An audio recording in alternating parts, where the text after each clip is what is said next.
Hey everyone, even Little Red Riding Hood winds up in the most oddest of all places.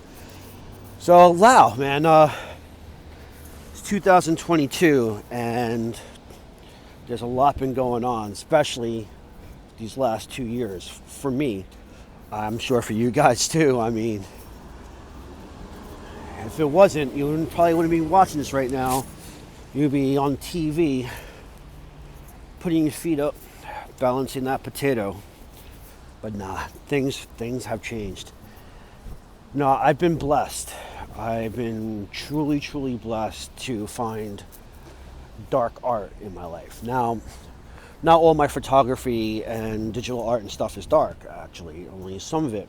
But the fact that I've been given the opportunity to find, well, not even find, to take I've been given the opportunity to open my eyes, to look into places that, are much ignored by many people because, we all want to be the good person. We want to be the one walking in the light, and that's all we look at sometimes. But, you could be a beautiful person and still walk in darkness, and I know that sounds odd, and I might even get slammed for that. But darkness does not mean evil. It doesn't mean bad. I don't know why that darkness got this connotation of being such a terrible thing. I mean, at nighttime, is nighttime evil? Because you're walking in the dark with just the moonlight above you, and sometimes that moonlight is enough to illuminate a world, and I mean a beautiful world around you. And that's what I'm looking at when I say dark art. I'm looking at, and which many other people, and who have a lot better vision than I do when it comes artistically and creatively, not afraid to take what people don't want to look at and show the good things in it, right? The things that touches upon your emotion, makes you think, and definitely by all means makes you question yourself, right? And then that is like really key here, to be able to have something that could tempt your conviction in yourself and stuff. So I definitely I embrace that, and I invite you to embrace that too. Now, I've been lucky. I've been able to keep the courage to continue creating, and that means a lot to me because I love creating. And there's a time I almost felt like I had all this stuff inside of me and there was absolutely no way for me to get it out. I didn't have the talent. I didn't have the ability. And then just one day I told myself I'm going to raise my vibration, and boom!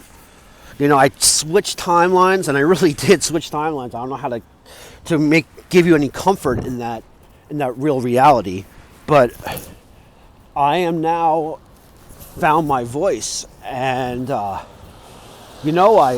exercise it and practice it, and I hit those wrong notes so many times, but that's all right, because everything I do, everything I create is making my voice stronger to really basically put a pin in the balloon, man, and just let out that air.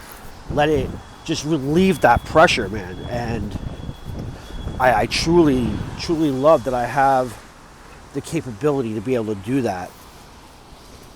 With that said, a few months back, I did a solo exhibition on Orchard Street in the Lower East Side, New York. And I was fortunate enough that, the management there and owners said to me, you know what, we want to keep your artwork up there and see what you want to do about bringing other artists in. And I started doing that, and I planned a bunch of exhibitions, and a lot of them are coming up over the next 8 months. I have a few shows coming up over there, and I'm doing stuff in other places, but and then I spoke to them, and now I'm going to pretty much be their creative director for that arts gallery space on Orchard Street. I'm curating there. I'm able to bring in artists, and as long as I do a good job, I'll continue being able to do it. And then that's a whole thing in itself, doing a good job, right? And it's actually, you need to be really honest and say, am I doing a good job or am I just getting by? And if you are willing to go the extra mile and really,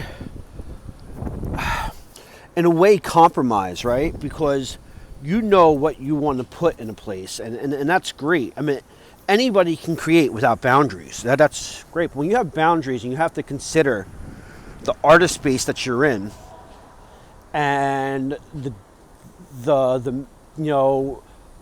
the world that's built around that exhibition space, well, it puts boundaries a little bit in what you can do, but not boundaries where it limits you. Instead, it chisels you because you have responsibility now. And I think that's really cool.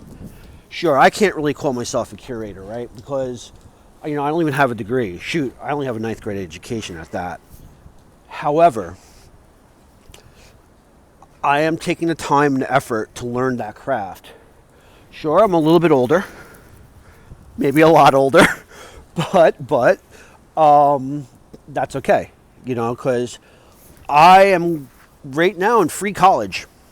I'm learning something. I'm learning a trade, and it feels really, really good because the fruits of my labor, there's some cool freaking artists coming into the space, man. I'm going to be really showing you stuff that I just don't think you can see anywhere else. In November, I'm bringing one of my favorite artists there, Farusha von Puckhammer, Anchovy. I mean, she created this character that has this world that, I don't know, man. It's like it could take on any excuse, anything that happens in that person's life and be put onto oil, and we can interpret it. And it's really cool because every time I see one of those paintings, it's very familiar to me.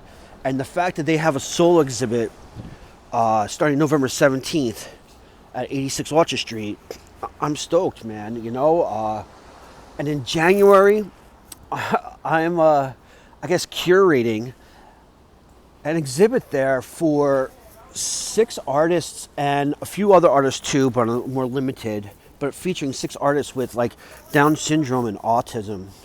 And the greatest thing is that this is not just like a pageantry thing. These are legitimate artists. These are minds, man. And I'm going to put them on the wall. And I got to tell you something. I'm working with 2 other places that have them continue this. So it's not just like a one-time thing. Now, look, it's also not lost on me that I do have a red hood on.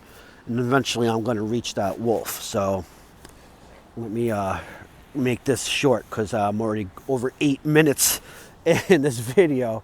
But I've seen a hole in New York City lacking of dark art. I have, and I'm just gonna say, I mean, there are places. There's this wonderful gallery that I have to get to, and it's like, I think it's an artist studio called Gristle, and I want to check them out. But I think they're in Brooklyn.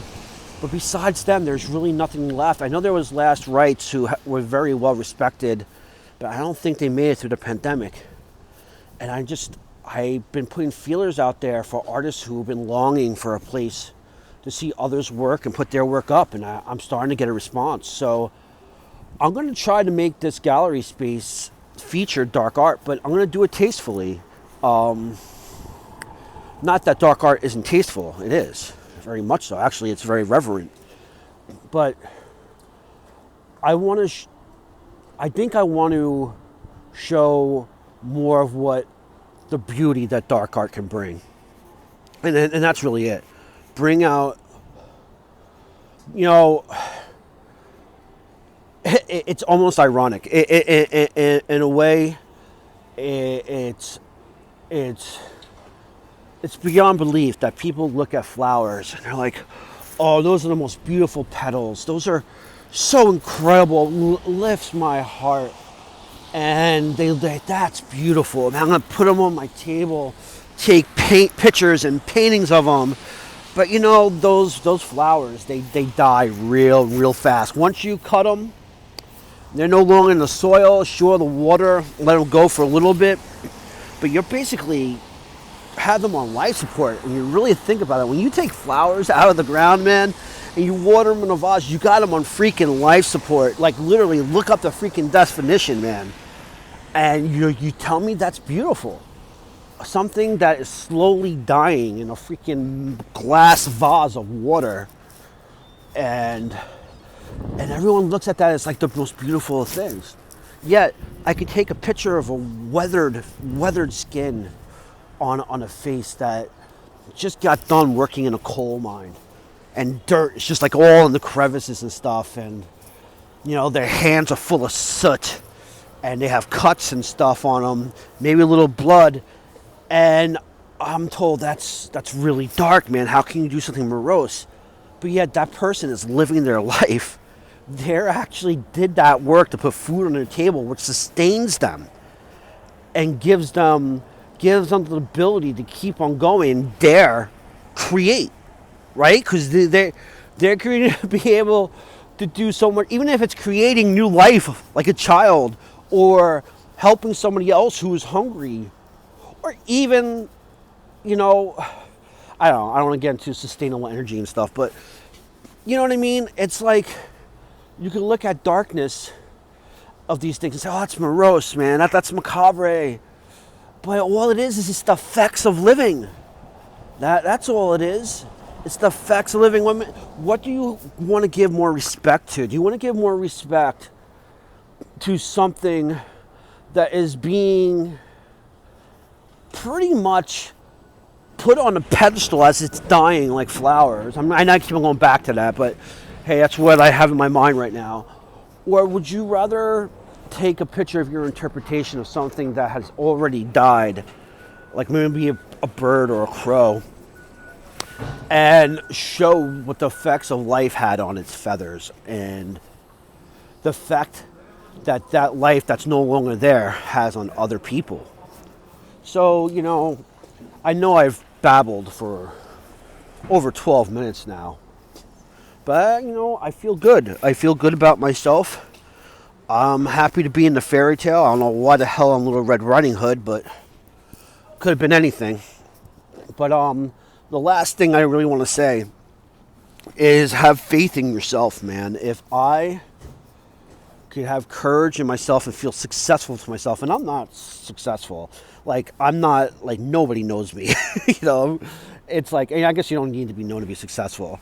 And that's really the point. I feel confident, I have conviction, and I'm happy. I love doing what I'm doing. I don't have to sell anything, and I'm freaking loving it. And I think it's when you don't need something that it's most appreciated. And if I can do that, I'm telling you guys, me as a doorman, if I can do that, you guys can do anything, man. Break out that paper, break out that pen.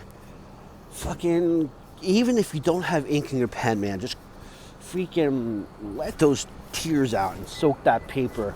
Rub the paper together. Let that water stain form something. Cut it out, even if it's only like 1 inch by 1 inch, and frame that. That's your art, man. You took what was inside of you, you made something, and no one can ever take that away from you as long as you're willing to protect it and own it. And let's just keep on creating, man. And I want to thank the Dark Art Society for also giving me confidence in myself, and Solis Studio and Casa Mescal and 86 Orchard Street. And man, let's just have some fun. Let's have some fun. All right, bye.